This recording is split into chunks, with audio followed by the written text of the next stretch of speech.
Hi, this is Hank reporting from Kyiv, and this is my update on Russian-Ukrainian war. Let's see what happened around Ukraine in the last 24 hours.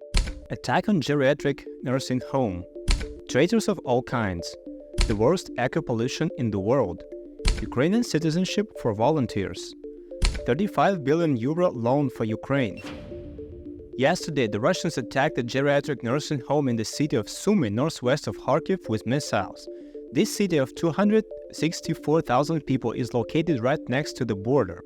They were among the first to meet the occupiers in 2022. Surprisingly, the Russians were not able to completely capture and occupy Sumy.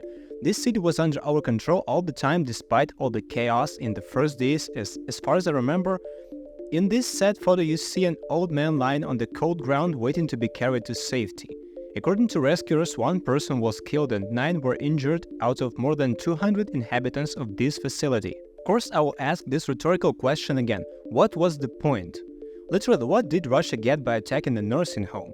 This is not a military base, not an army headquarters, just a nursing home for old people who can't even walk. Even from a psychological point of view, I don't see any benefit in this attack. Let's say a missile costs $1 million, also most likely much more.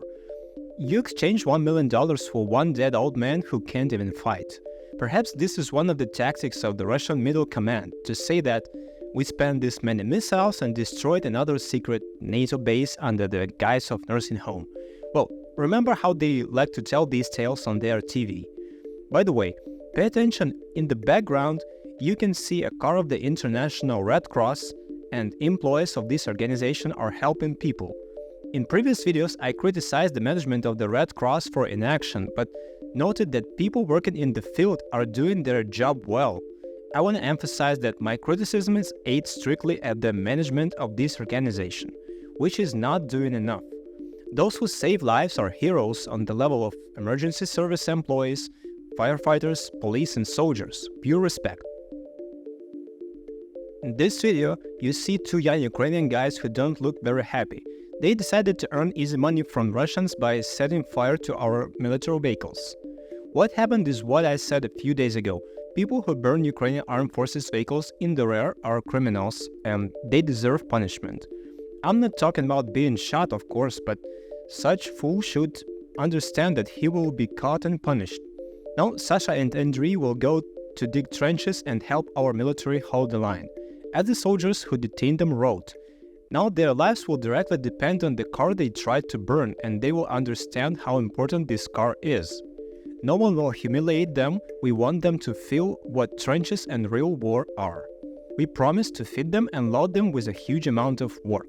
We want to tell everyone else, before you burn a military car, think about whether it is worth it.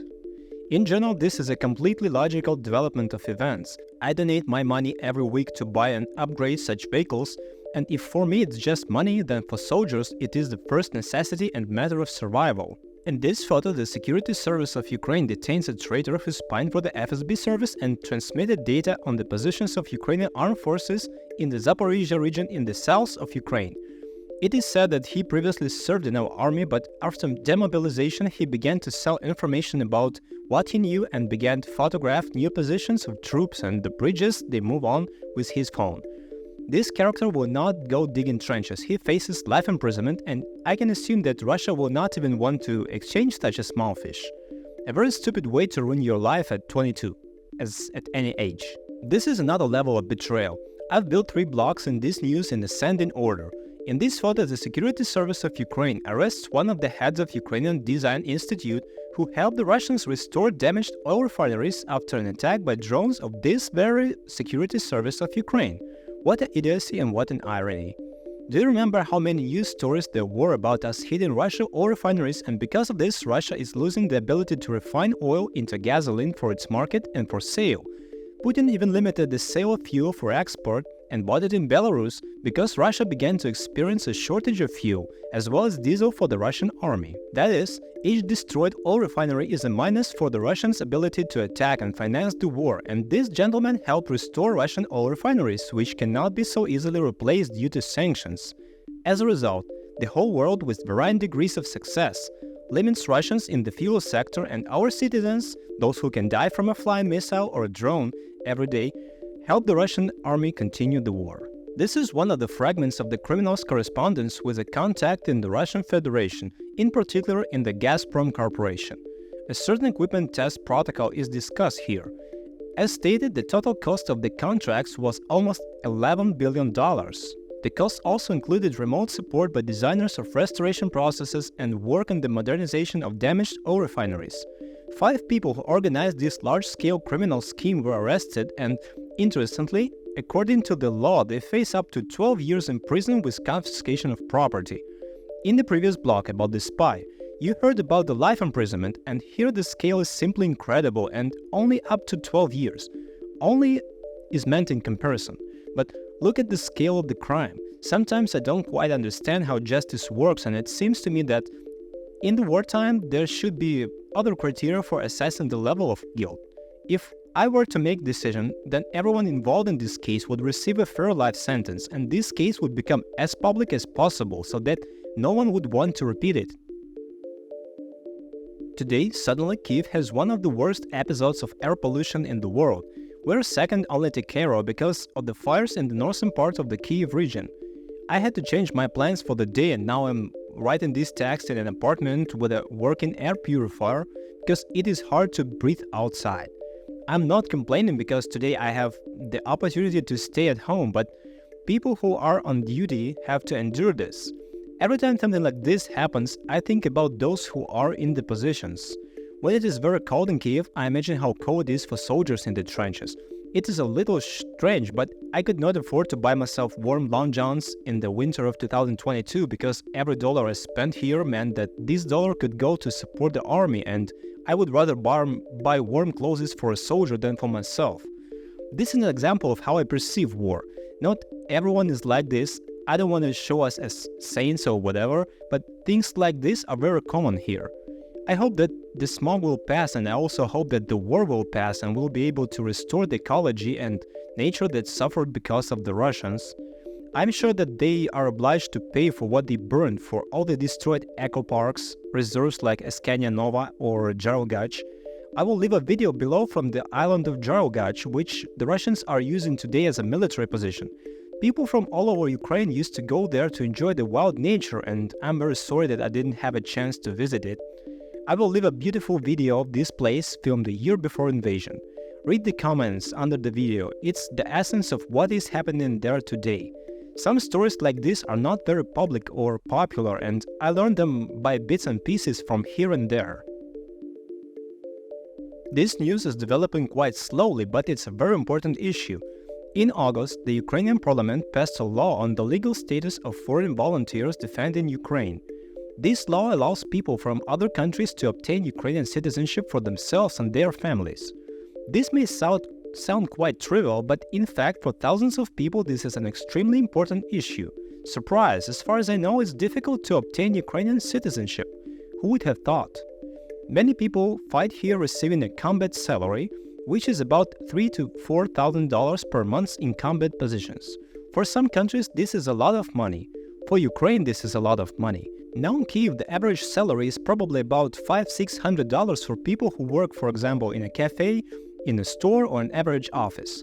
For people from South American countries like Venezuela, where the average salary is very low, going to Ukraine and earning money from war is a real practice.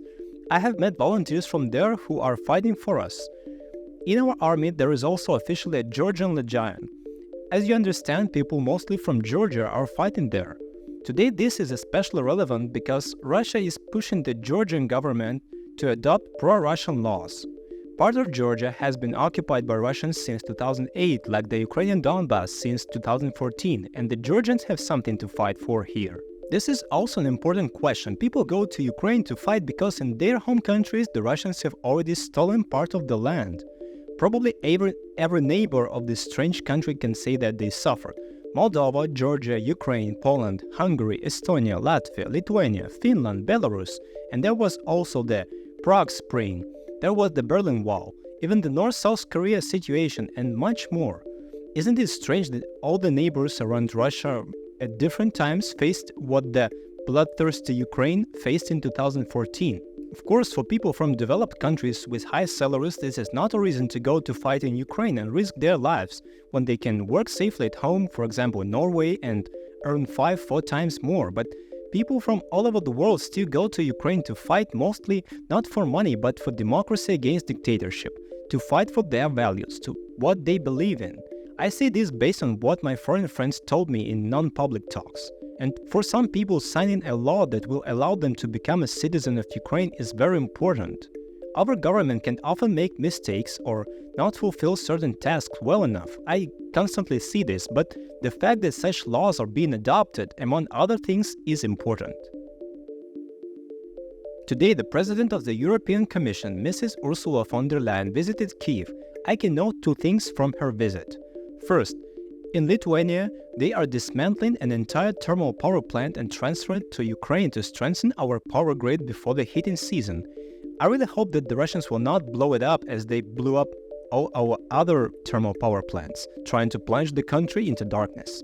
I believe that Lithuania will replace it with a newer and more environmentally friendly form of power generation, and for us, now the main thing is to have electricity, and unfortunately, its environmental friendliness is already in the second place. I hope that after the war we will switch to green energy. Second, the EU is lending Ukraine 35 billion euros to support the energy sector, build bomb shelters in educational institutions, and part of the money will go to the development of drones and air defense. In general, this is a reasonable decision. I said before and I say now, there is no need to give us money as a gift. Every country has its own problems that require funding: roads, hospitals, elderly people. If you have the opportunity, help. If you do not have the opportunity or desire, lend us money. We are trying to become part of the Western world. We are trying to follow all the rules. If we are all determined to end this war justly, then Russia will pay money for all the destruction and suffering. If you break something, you must pay. This is a very crude and primitive description, but this is how I see it. Those frozen Russian 300 or however many billions, this money must go to pay for the damage. Therefore, let every debt that EU gives us be paid in the future with Russian money. This will suit me. Update. After I finished the script, it turned out that this exact 35 billion euro will be given to Ukraine with the intention to be paid off only with the dividends from frozen Russian assets. Checkmate. By the way, a question for you. How would you assess the damage in my case? This is a debatable topic. Imagine that you lost your home, loved ones, and property, spent hundreds of sleepless nights under missile fire, lost your profit, and invested your money in the defense of the country. How can such damage be calculated? I honestly have not yet understood how is it possible to fairly assess it. Just please do not write "just forgive all your enemies." There is a few good news from the Kursk region.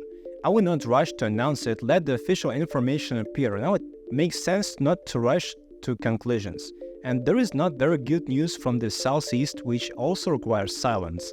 I will say briefly, the Russians tried to conduct a large-scale mechanized assault with 100 units of equipment. The key word is tried. In general, over the past working week, no huge changes have occurred. The war continues, the front is crawling forward step by step. In the Kursk region, Russians complain about the looting of their army. I saw an official letter signed by 100 of local Russian residents who confirmed that all the shops and houses in the Korenivo area have been robbed and emphasized that there were no Ukrainian soldiers there yet. This is also confirmed by a report from our military. In general, this is not new. Russians always rob everyone they can. Therefore, I decided not to make a separate blog with this episode. There is an interesting document called the Manifesto of the Stall Peace, which I'm studying at the moment. Maybe I'll add it in the news later. Kyiv is gradually preparing for winter. We really don't want to let go of the warm weather. I really don't want to sit without electricity again, and I already started choosing a charging station for myself so that I can have some electricity during the upcoming blackout season. I understand that this may not be the worst thing that can happen now, but it's Groundhog Day. As you remember in the movie, Bill Murray lost his taste for life because of the terrible monotony. But I hope that the winter will at least slow down the advance of the occupiers and we will be able to strengthen our defense. If you want to support the production of these videos, then below are all the links, and I'm grateful to everyone who finds a minute to express their support. This was my update on the Russian-Ukrainian war for day 940. Soon 1000. Take care and I hope to see you tomorrow.